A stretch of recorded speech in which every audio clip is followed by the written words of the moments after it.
오늘의 묵상 한 장은 열왕기하 14장입니다. 오늘도 생명의 말씀과 기도의 능력으로 천국을 실감하는 은혜가 있기를 원합니다. 열왕기하 14장 이 내용을 통해서 보면은 이제 남북의 왕들에 대한 그런 내용들이 교차돼서 소개하고 있는데, 먼저 1절부터 이제 7절까지 이 내용을 통해서 보면은 아마사가 이제 선정했던 그러한 일들, 그리고 이 에돔을 정복하면서 영토를 회복했던 그런 어떤 일들이 소개가 되고 있고, 이어서 요아스와 아마샤와 간의 그런 어떤 전쟁을 통해서 이 아마샤가 대패하고 포로로 끌려가 결국 이제 아마샤가 죽는 그런 내용들로 지금 연결이 되고 있습니다. 자, 그러면 북이스라엘 상황은 요아스 이후에 이제 여로보암 2세가 왕위에 등극한 이후에 물질적으로 정치적으로 굉장한 이런 흥황이 나타나지만 하나님의 말씀에서 벗어난 이런 내용들로 열왕기하 14장이 이렇게 기록이 되고 있습니다. 자, 먼저 1절 내용을 보면 이스라엘의 왕 여호아스의 아들 요아스 제 2년에 유다 왕 요아스의 아들 아마샤가 왕이 되었으니 그랬습니다.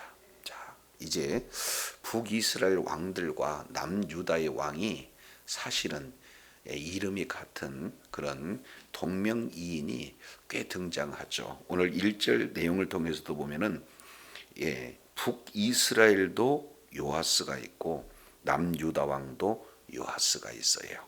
그래서 이스라엘 왕 여호아하스의 아들 요아스 2년 그랬습니다. 바로 이 북이스라엘의 상황에 남유다는 유다 왕 요아스의 아들 아마샤가 이제 왕이 되었다, 이렇게 소개가 되고 있어요. 그래서 북쪽에는 요아스, 남쪽에는 아마샤, 지금 이렇게 소개가 되고 있는데, 자, 그 통치 개요를 잠깐 살펴보면은 2절에 그가 왕이 된 때에 나이 25세라 예루살렘에서 29년간 다스리니라. 그의 어머니 이름은 여호앗단이요 예루살렘 사람이더라. 지금 이렇게 기록하고 있습니다. 자, 그러면은 아마샤가 25살 때 왕이 되었는데, 자, 이 그의 이름이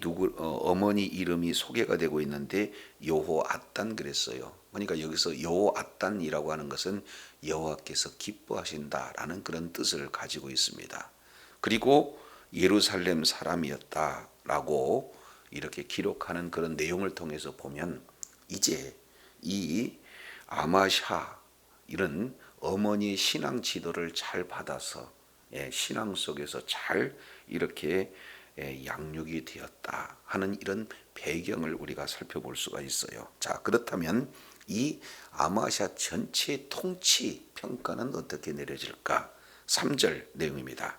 자, 아마샤에 대한 통치 평가예요. 3절, 아마샤가 여호와 보시기에 뭐 했다는 거예요? 정직하게 행했다. 바로서 이제 어머니 그리고 아버지의 그런 신앙의 이런 영향을 받아서 하나님께서 평가하실 때 정직하였다, 이렇게 말씀을 하고 있어요. 그런데 아쉬움이 좀 있죠. 여호와 보시기에 정직하게 행하였다라고 이렇게 마무리를 짓는 것보다 마지막에 정직하게 행하였으나 여지가 남아 있어요. 자, 그 내용은 뭐냐?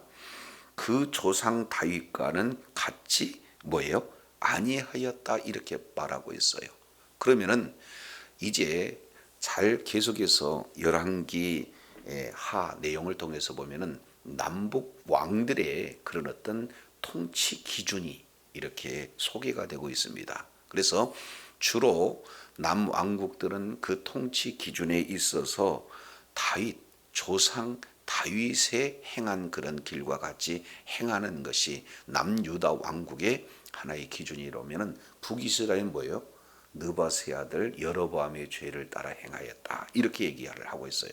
그런데 남유다 왕인 이 아마샤는 어머니 아버지의 신앙에 그런 영향을 받아 하나님 보시기에 정직하게 행하였기는 했어도 다윗의 길을 걷지는 않았다라고 본다면은 이제 온전하게 하나님의 말씀에 순종했다는 겁니까?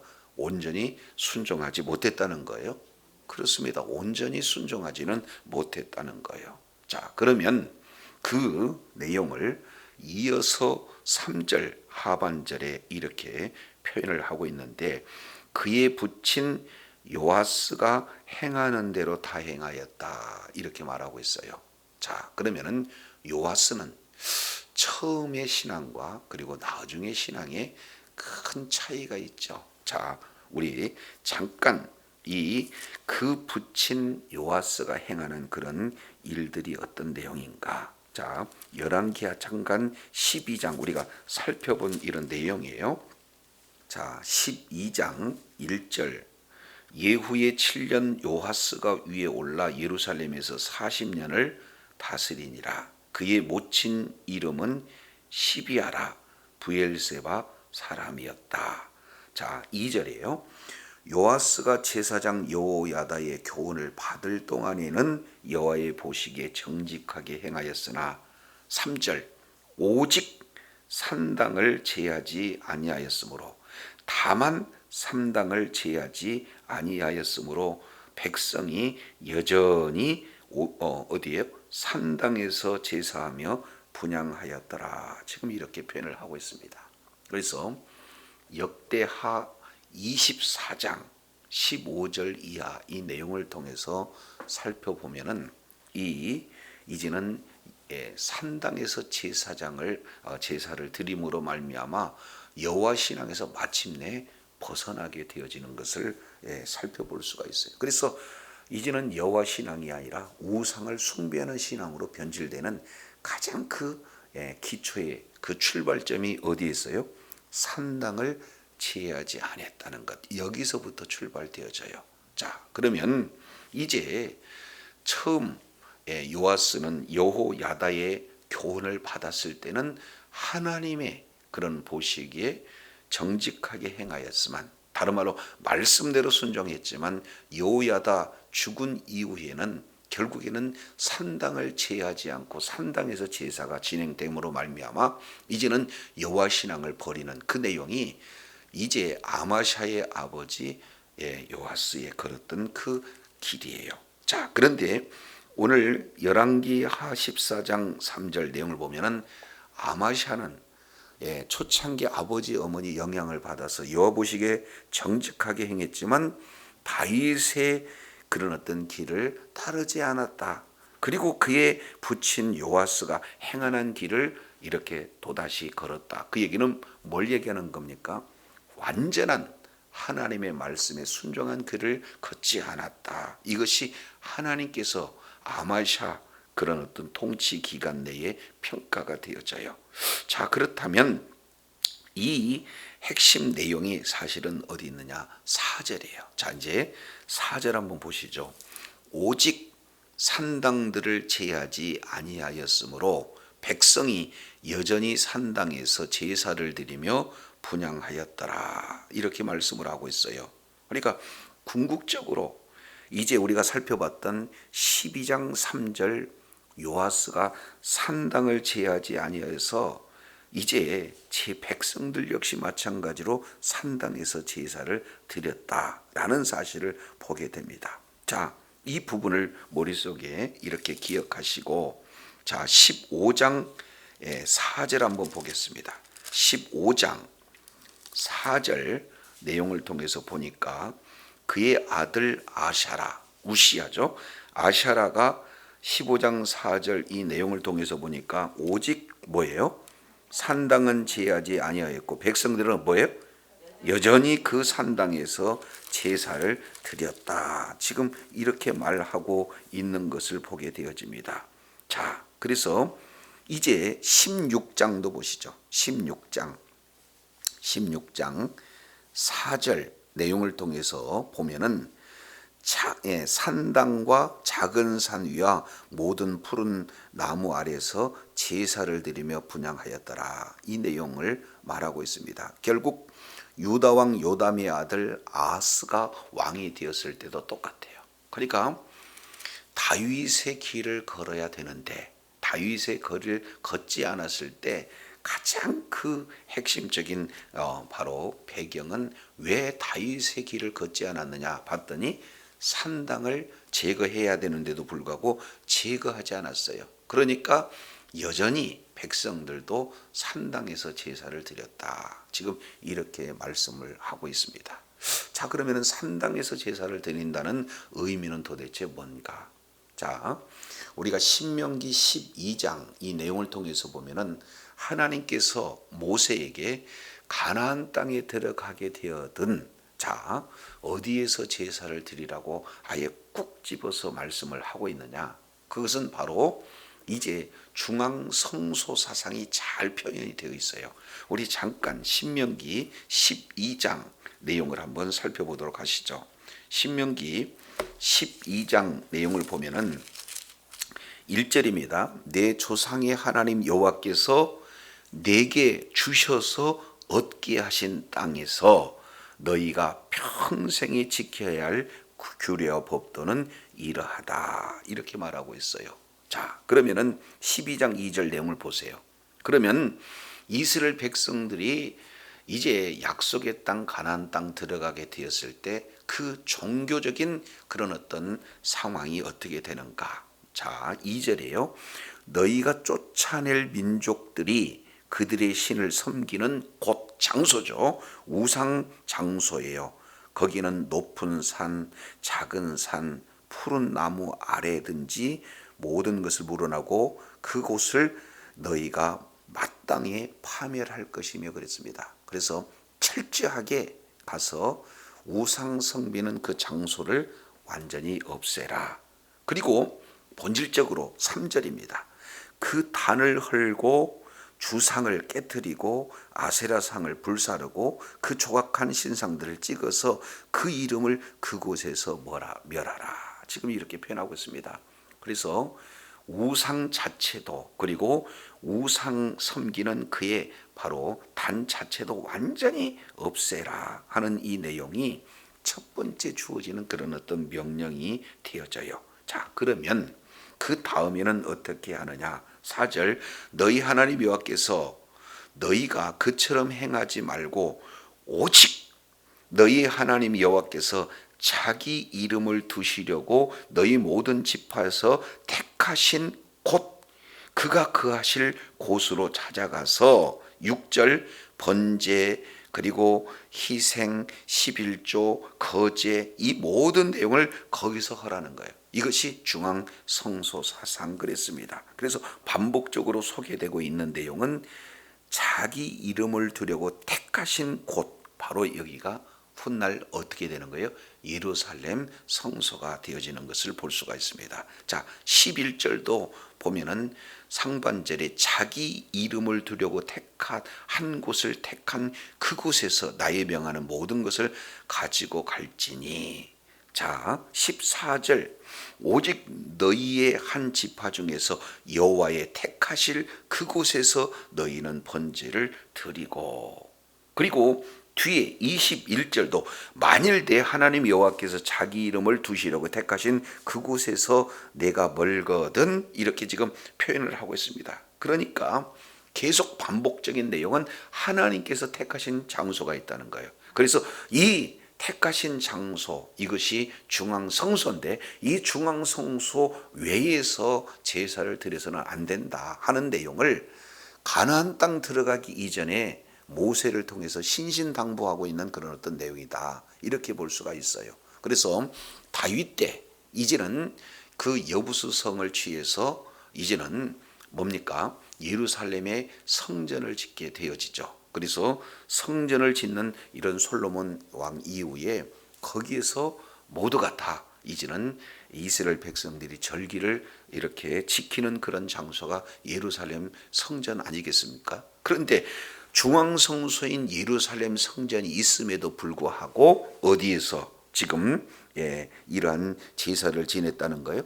산당에서 제사를 지냈다는 겁니다. 그것은 한마디로 본다면은 편의주의를 얘기하는 거예요. 다른 말로 본다면은 인본주의를 얘기하고 있는 거예요.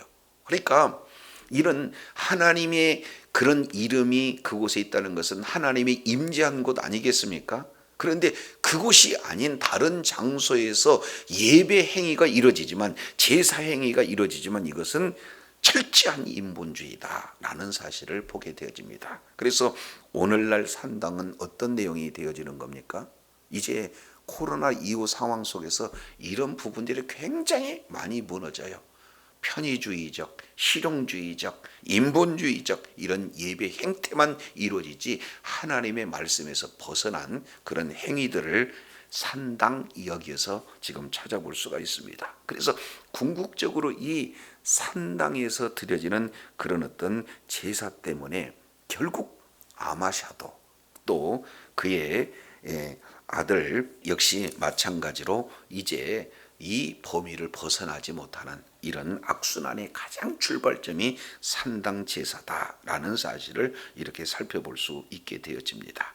자, 그래서 궁극적으로는 이 아마사가 역대하 25장 16절 이 내용을 통해서 살펴보게 되어지면은 하나님께서 여호와 신앙으로 출발했던 이 아마샤가 결국에는 이 산당에서 제사 드림으로 말미암아 여호와 신앙을 잃어버리게 되어져요. 그랬을 때 하나님께서는 그를 사랑해서 다시 이제는 돌이킬 수 있도록 선지자를 보냈는데, 그 선지자 역시 마찬가지로 위협을 해가지고는 이제 말을 전하지, 하나님의 말씀을 전하지 못하도록 했던 자가 바로 이 아마샤예요. 근데 그 출발점이 어디에서 이루어지는 거예요? 산당에서. 자, 그래서 이렇게 진행되는데 5절 잠깐 보시죠. 나라가 그의 손에 굳게 섬에 그의 부왕을 죽인 신복들을 뭐했으나 죽였으나 그랬습니다. 여기에 이 나라가 굳게 그 손에 섰다라고 하는 이 내용은 이미 이제는 그 이전까지 자기 아버지 이 요아스를 죽인 신복들과 함께 국정을 운영했다는 거죠. 자, 그러면은 이 요아스가 왜 죽임을 당하는가? 이 부분을 잠깐 보시죠. 자, 어디를 보시냐면은 11장 보시겠습니다. 11장 17절 여호야다가 왕과, 여기서 왕은 요아스입니다. 왕과 백성으로 여호와와 언약을 세워 여호와의 백성이 되게 하고 왕과 백성 사이에도 언약을 세우게 하며, 그래서 결국에요 언약에 근거해서 이제는 우상 문화를 철저하게 무너뜨리는 그 중심에 누가 있었느냐?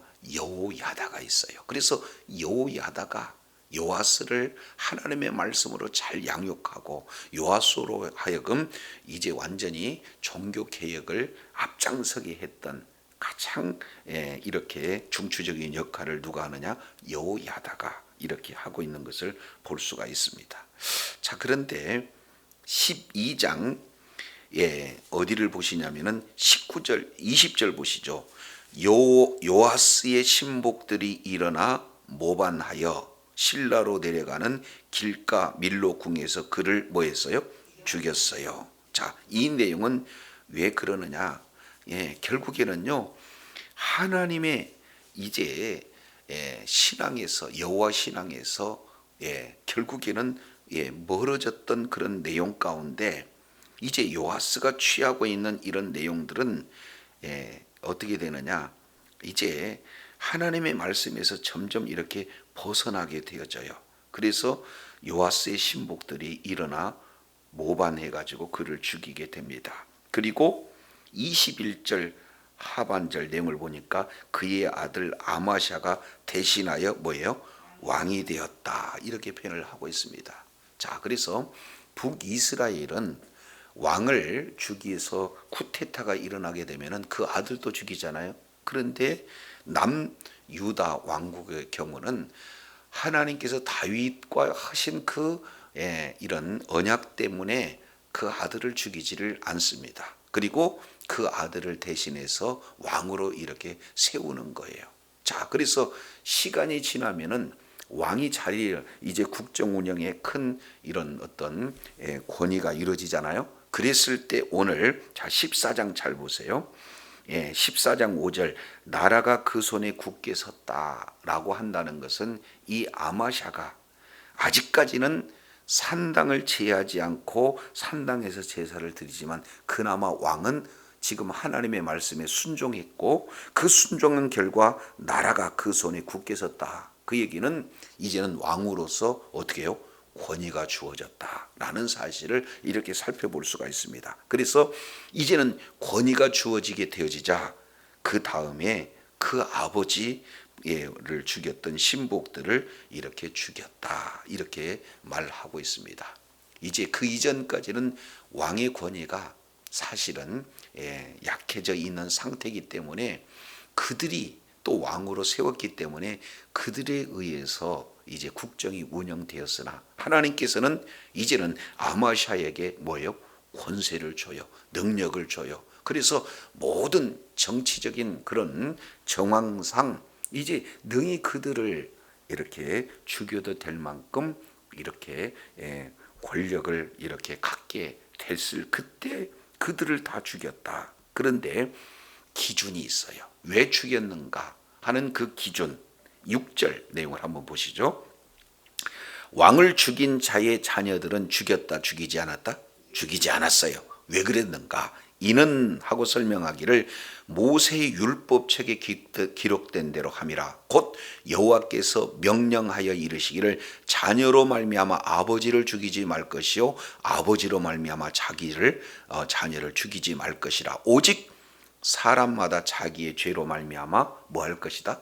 죽일 것이다. 지금 이렇게 표현이 되고져 있어요. 그러니까 결국에 하나님의 말씀에 근거해서 자기 아버지를 죽였던 그래서 쿠데타로 이렇게 왕을 죽였던 그들은 죽였으나 그의 아들들은 살리는 그 근거는 어디에서 왔느냐? 하나님의 말씀에 근거해서 이 일들을 실행했다는 거죠. 그만큼 아마샤의 초창기 이런 어떤 통치의 기준은 하나님의 보시기에 정직하고 그 하나의 그 예가 말씀에 근거해서 지금 자녀들을 살려주었다 하는 이런 내용들을 지금 말씀을 하고 있습니다. 자, 그런데 여기에 이제 7절 이 내용을 통해서 보니까 아마샤가 소금 골짜기에서 에돔 사람 10,000명을 죽이고 또 전쟁을 하여 셀라를 취하고 그리고 이름을 욕되이를 하였으니 오늘날까지 그러하더라. 지금 이렇게 말씀을 하고 있습니다. 자, 그런데 아까도 좀 미리 말씀을 드렸지만 이 산당을 제거하지 않는 이 아마샤가 결국에 백성들이 이제는 중앙성소인 예루살렘 성에서 제사를 드리지 아니하고 산당에서 드려요. 편리주의, 인본주의로 모두 다 빠지는 것이 결국에는 여호와 신앙을 버리는 이런 계기가 되어지는 것을 볼 수가 있습니다. 자, 요것 기억하시고 이제 어디를 보시냐? 역대하 25장 잠깐 보겠습니다. 역대하 25장 이 내용을 통해서 살펴보면은 자 25장 14절입니다. 아마샤가 에돔 사람을 도륙하고 돌아올 때 세일 자손의 우상을 가져다가 자기의 신으로 세우고 그 앞에 경배하며 분향한지라. 결국 이제는 아마샤가 여호와 신앙에서 지금 여호와 신앙을 버리고 우상을 이제 세워서 분향하고 그리고 경배하는 그런 장면이 소개가 되고 있어요. 자, 그랬을 때 15절 그러므로 여호와께서 아마샤에게 진노하사 한 선지자를 보내시니 그가 나가서 이렇게 얘기해요. 저 백성들의 신이 자기 백성을 왕의 손에서 능히 구원하지 못하였거늘 왕은 어찌하여 그 신들에게 구하니까 하면서 우상 숭배하는 그런 내용을 책망하고 있어요. 한 선지자가. 자, 그랬는데 16절 선지자가 오히려 말할 때에 왕이 이르되 우리가 너로 왕의 모사로 삼았느냐? 그치라 어찌하여 맞으려 하느냐. 그랬을 때 선지자가 뭐 했어요? 그쳤다. 지금 이렇게 얘기해요. 근데 왕이 이 일을 행하고 나의 경고를 듣지 아니하니 하나님이 왕을 멸하시기로 뭐 했다? 예, 결정하신 줄을 알았다. 이렇게 표현하고 있습니다. 결국 산당을 제하지 않고 자신도 그리고 백성들도 이제는 결국에 산당에서 편의주의로 가는 순간, 인본주의로 따라가는 순간, 하나님의 말씀이 기준이 아닌 편리성, 예, 이런 인본주의, 사람이 정한 그런 어떤 내용 따라 감으로 말미암아 결국이 뭐예요? 신앙을 다 잃어버리게 되어져요. 말씀에 불순종하는 그런 어떤 자리가 되어지는 것을 볼 수가 있습니다. 다시 열왕기하 14장 이 내용을 통해서 보면 이제 아마샤가 북이스라엘 요아스와 이렇게 무리한 전쟁을 이제 진행하다가 대패하게 됩니다. 그리고 이제는 포로로 북이스라엘로 끌려가게 되어져요. 그래서 그 기간이 약 한 7년여 정도 기간이 되어져요. 그러면서 4장 17절 이스라엘 왕 여호아하스의 아들 요아스가 죽은 후에도 유다 왕 요아스의 아들 아마샤가 15년을 생존했다. 그러니까 목숨만 연명하고 있지 실질적으로 왕의 통치가 왕으로서 통치 행위가 이루어지지 못한 그런 상황이에요. 자, 그래서 19절 예루살렘에서 무리가 그를 모반하여 그를 그가 라기스로 도망했더니 모반한 무리가 사람을 라기스로 따라 보내어 그를 거기서 뭐 했다요? 쳐 죽였다. 그래서 그의 아들 아샤라로 21절 대신하여서 왕을 세웠다. 지금 이렇게 소개가 지금 되고 있는 것을 볼 수가 있습니다. 결국 뭐예요? 아마샤가 죽게 되어지는 이런 장면이 지금 이렇게 소개가 되고 있어요. 자, 이 내용을 통해서 보면은 하나님의 말씀에 불순종한 그런 어떤 그 가장 단초가 그 바로 이 산당에서 이루어졌다라는 사실을 보게 됩니다. 그래서 오늘 하루의 삶의 여정 속에서도 이제 하나님의 말씀에 근거한 신앙생활 이 내용이 결국에는요 이제 우리의 신앙을 계속 견고하게 만드는 그런 내용이 되어집니다. 그리고 하나님께 이제 이런 말씀에 근거한 말씀에 순종한 삶을 이렇게 삶으로 말미암아 하나님의 보호하심과 하나님의 그 은혜가 충만하게 임하게 되는 거죠. 근데 반면 편의주의를 따라가게 되고 이제 상황 논리에 그리고 이제 인본주의의 그런 어떤 논리에 잠시 잠깐은 편안한 그런 어떤 신앙을 이루어진 것 같지만 본질적으로는 여호와 신앙을 다 놓쳐버리고 결과적으로 얼마나 이런 악한 결실을 맺게 되었는가 하는 내용을 지금 그 아버지 이 요아스 내용과 아마샤 이 내용을 통해서 우리가 살펴볼 수가 있어요. 그래서 우리에게 정말로 이런 산당 이런 어떤 문화가 이렇게 차지하고 있지 않는가 하는 내용들을 점검하고 이제 상황 논리가 아닌 편의주의가 아닌 인본주의가 아닌 철저한 하나님의 말씀에 근거해서 우리가 신앙생활을 함으로 끝까지 하나님 앞에 이제 의로운 병기로 쓰임받고 정말로 이제 하나님 보시기 아름다운 풍성한 결실을 맺음으로 하나님 앞에 영광 돌리는 주의 자녀들이 다 되시기를 간절히 소망합니다. 기도하겠습니다. 하나님 아버지 이제 남유다의 제9대 왕 아마샤가 결국에는 하나님의 말씀에 근거해서 정말로 여호와 신앙으로 잘 양육되고 그리고 이제 하나님의 평가는 정직하게 행하였다 이렇게 말씀하시지만 다윗의 길로 가지 아니하고 그의 아버지 요아스의 그 길을 따라감으로 말미암아 궁극적으로는 이제 이 하나님 보시기에 합당하지 못한 그런 결과들이 나타나는 것을 말씀을 통해서 일깨워 주셨사온즉 이제 상황 논리에 그리고 편의주의에 인본주의의 편승이 되어서 하나님의 말씀을 버리는 어리석은 자리에서 탈피하고 다윗이 말씀에 근거해서 하나님의 기쁨이 되었던 것처럼 이제 말씀에 기초한 그런 어떤 신앙으로 하나님 보시기에 아름다운 결실을 풍성히 맺는, 그래서 이를 통해 주님께 영광 돌리는 주의 사랑하는 자녀들 다 되게 역사하여 주옵소서. 감사드리며 예수님 이름으로 기도드립니다. 아멘.